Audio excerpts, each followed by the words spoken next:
Welcome, everybody. My guest today is Coach Larry Holley, Jewell College in Liberty, Missouri. Outstanding coach. Unfortunately, I had to coach against him 2 to 3 times every year, and 2 to 3 times every year he beat us. Larry has just a great resume that you look at. He's been 5 Hall of Fames, 918, maybe 19 wins in his career, which is amazing. He's in the top 10 of all coaches in 4-year schools ever. I mean, that's pretty impressive. And Larry's been gracious enough to share some of his knowledge with us. And for me, it's a real treat because going up against you in the coaching ranks was such a challenge. And I had so much respect for you and your program. And I think I'm going to learn some things in this podcast myself. I may go back into coaching, you never know. There's an 80-year-old guy that, hey, I can do this. But, absolutely. Larry, welcome. Really nice to have you. Well, Joe, you're very gracious and very kind. I'm honored to be here. And when you've coached for 90 years, you should average 10 wins a year.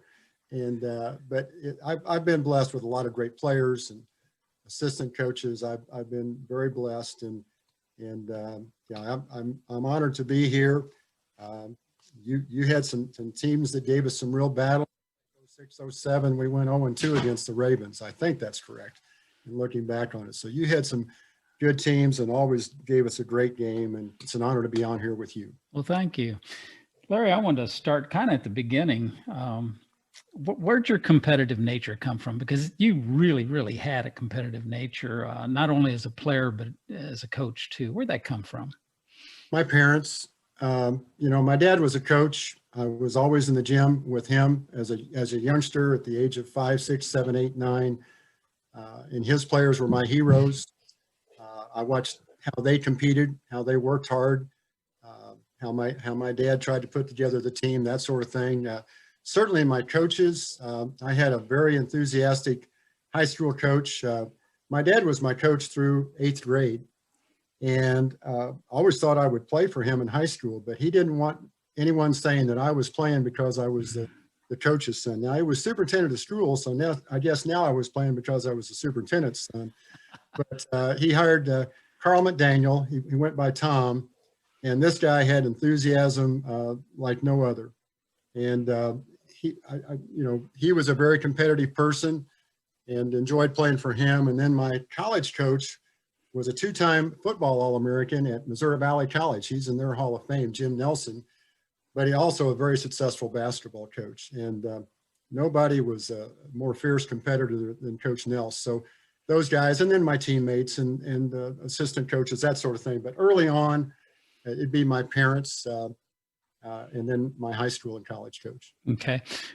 I'm sure you played other sports than just basketball growing up. I know you were a really good track athlete, but were you like the shortstop on the baseball team and quarterback on the football team? And well, let me tell you, first of all, there were 10 in my graduating class. But Joe, I was upper 10%. I think it was in my dad's contract that his son had to be valedictorian. My mother, now this is a true story. My dad was superintendent. My mother was the principal. And my mother recorded all the grades onto the permanent. This is way before they didn't use typewriters or anything. They're writing on the permanent record. Mm-hmm. So she might have changed some of my minuses to pluses. I don't know that for a fact, but there was a little pressure on me to do well. But no, my dad was my coach. I did play other sports. I grew up loving baseball. When the Philadelphia A's moved to Kansas City, I became a Kansas City A's fan in 1955. Mm.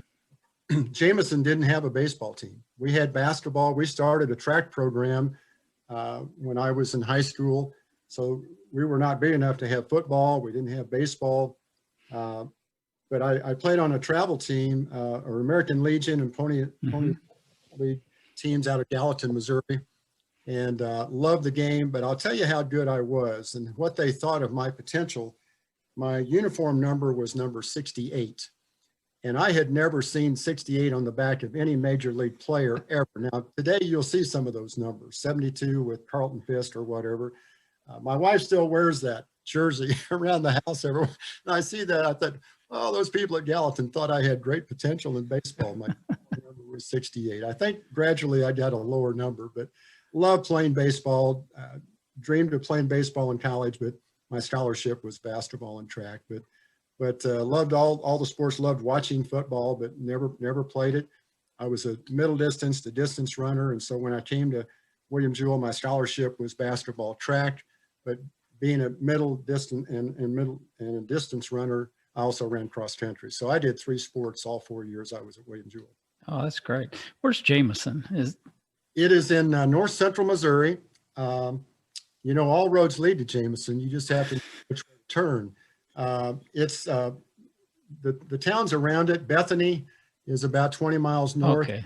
Was born. Trenton, Missouri is about 20 miles east. Yeah. Missouri is about 20, 30 miles south. Gallatin, Missouri is the county seat in Daviess County where I grew up, but it was a community of about 175 when I grew up there. Now it's about 100, I think. Mm-hmm. And but it was the place I grew up, and I was very blessed to have a lot of friends and family that lived in the area. What type of success did you have in basketball in high school? Well, in high school, I mentioned that my dad had coached, and Coach McDaniel came in my freshman year. One of the few arguments that the new coach had with my father is that had my father stayed as the coach, I would have played junior high as a 9th grader. But we didn't have super talented upperclassmen. We had some good talent, but not great talent. And one of the other freshmen, Bill Prindle, and I, Coach McDaniel was going to move us up, and my dad didn't want that to happen. And I guess that's one of the few disagreements that Coach McDaniel had with my dad, but Coach McDaniel, lucky for me, won out. So I became a starter. I wasn't a great player, but I did start as a freshman all through high school. We were 12-12 my freshman year, then 12-9. My junior year was a really good team. We had a senior named Tom Prindle, who was an outstanding player, also played at what is now North Central Community College. It was Trenton Junior College at the time. Mm-hmm. 26-2. We started out 18-0. There's a guy named Jerry Armstrong who just passed away last week. Played at Texas Western. He was in the movie Glory Road. Was a great player at North Harrison of Beetleville. Became one of my dear friends. But Jerry shot, buzzer, net, beat us by 1 at their place for the conference title, regular season. We had beaten them earlier on a neutral floor in overtime, so it was a competitive team for us. And then the championship of the regional tournament to go to state was at their place, and they beat us again. So we were 26-2. They went on and got second at state that year. Jerry went on and played 4 years at Texas Western, and as I said, was featured in the movie Glory Road, and sadly just passed away from pancreatic cancer just last week. But a dear friend. My senior year, we finished the year 33-1. We won several tournaments, invitationals. We won the regional tournament. They're now called districts. They were called regionals back then. We were a Class S school. It was simply LM and S, large, medium, small. Obviously, with 45 kids in the upper 4 grades, we were pretty small. We won our regional, went to Northeast Missouri State, which is now Truman State, and played a first round game and won. And then we won in the quarterfinals game. We get to the Final Four, and 3 of the 4 teams are undefeated. And we lost to South Iron of Annapolis. Still remember the score, 47-40. I did not have a good game. If I'd have had a good game, we probably would have played for the title. They lost in the championship to Exeter, Missouri, which was also undefeated. We defeated Oregon, Missouri for 3rd place. We finished 33-1, and was honored to be named first team All-State. But I had great teammates and a great coach, and it was a fun time. We had a lot of fun winning those games. What opportunities did you have then for college? I had, there was some area junior college, Trenton Junior College, where again, my teammate was playing. Highland Community College. A friend of mine who had played at Jewell, Wayne Davidson, was the head coach at National College, which is now closed. It was in Kansas City. I grew up thinking I would hopefully be good enough to play at Northwest Missouri State. I did go there for a visit. I went to Northeast Missouri State for a visit. But during the summer, someone talked to me about Jewell, summer before my senior year, talked to me about Jewell College, and actually at a baseball game. And so apparently he told, he was coaching at Seltzer Springs High School, had been a good athlete at Jewell, and he told the coaches at Jewell about me. And the first call I got, Joe, was from Dr. Norris Patterson, the legendary football coach at Jewell, who's in every Hall of Fame for small college football. And so he calls and encouraged me to look at Jewell. I remember getting off the phone and talking to my parents that said, you know, I know Jewell's interested in me, but why is the first person, the football coach, calling me football? I don't even know how to throw a football, and I don't know how to put pads on. And then later in the year, I was fortunate to win the state indoor mile run my senior year. And so the track coach stopped by, and my mother was in charge of the lunchroom. And so she made sure there was good food there for the Jewell track coach coming in to talk to her son.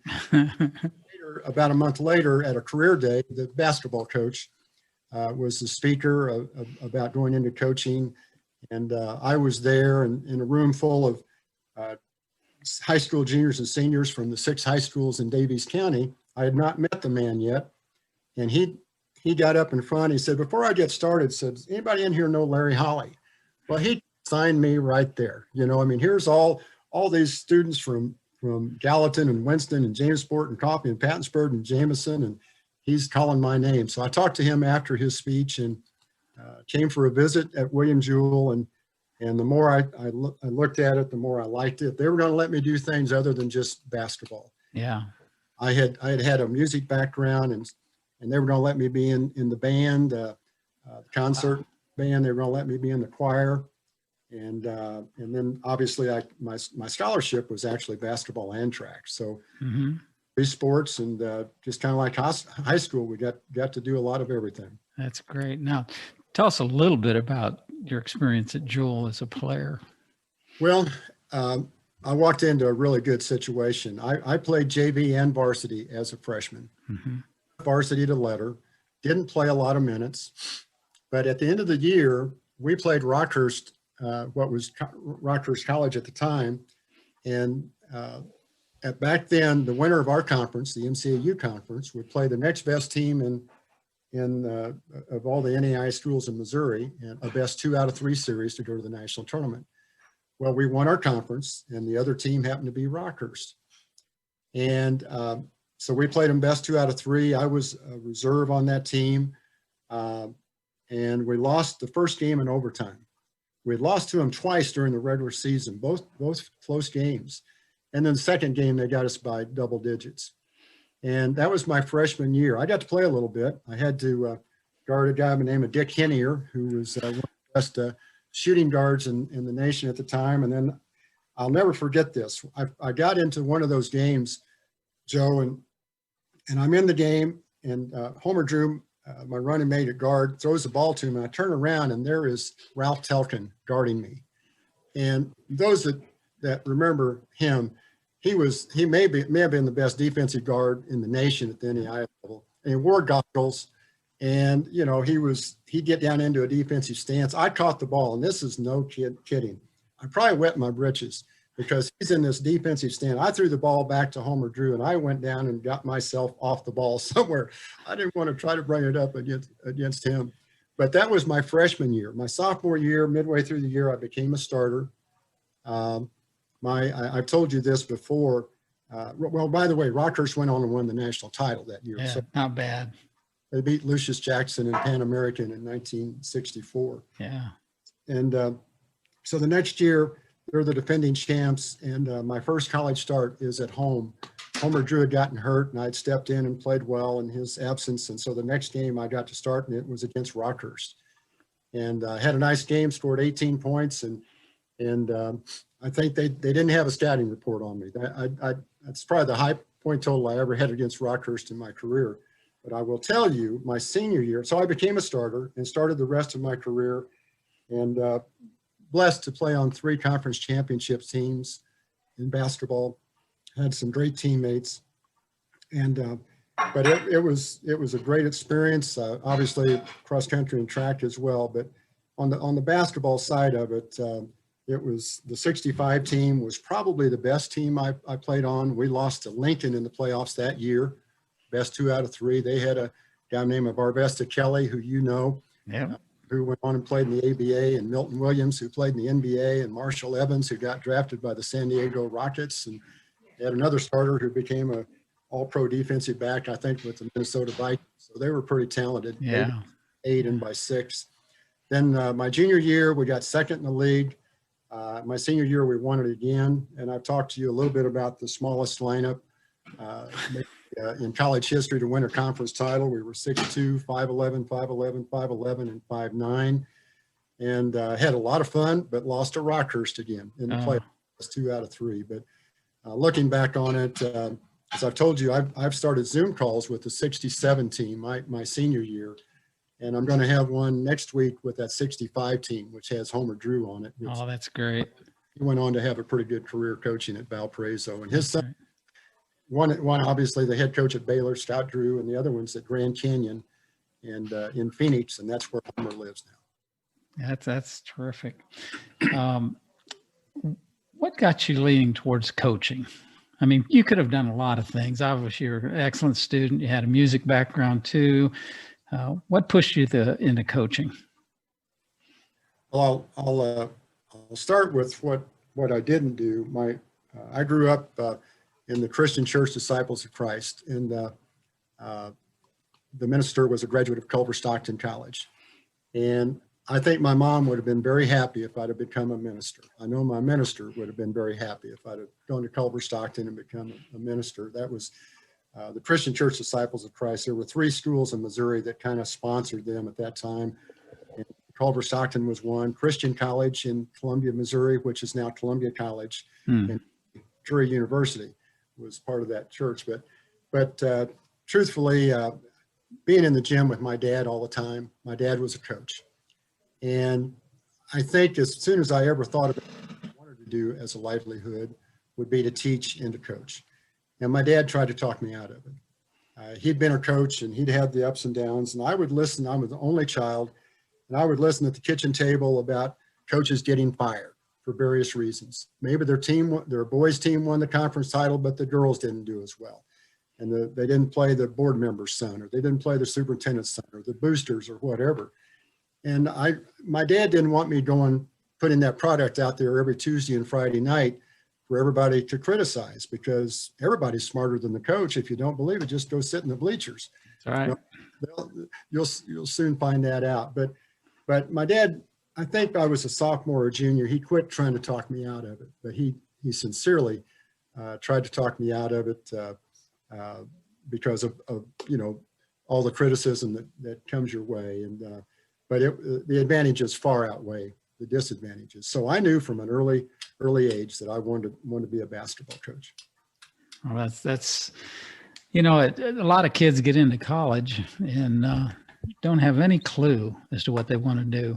And for you to really have a good idea of what that was going to be early was a real blessing. I think that most of us, I didn't know what I wanted to do. Heck, I majored in math. And the only reason I majored in math is because I knew it was hard. That was it. And then I get hired by Southwestern Bell. I had a minor degree in business. They hired me and put me in the accounting department. And I didn't like accounting, but they put me in accounting because I was good at math, Sure, absolutely. So you were blessed to know what you wanted to do and be able to follow that career path. Well, Larry, I think we're going to take a short break here. And when we come back, I want to talk to you about coaches that influenced you and the way you coached, and who were some mentors to you. Very okay. Good. All right. Thank you. Thank you.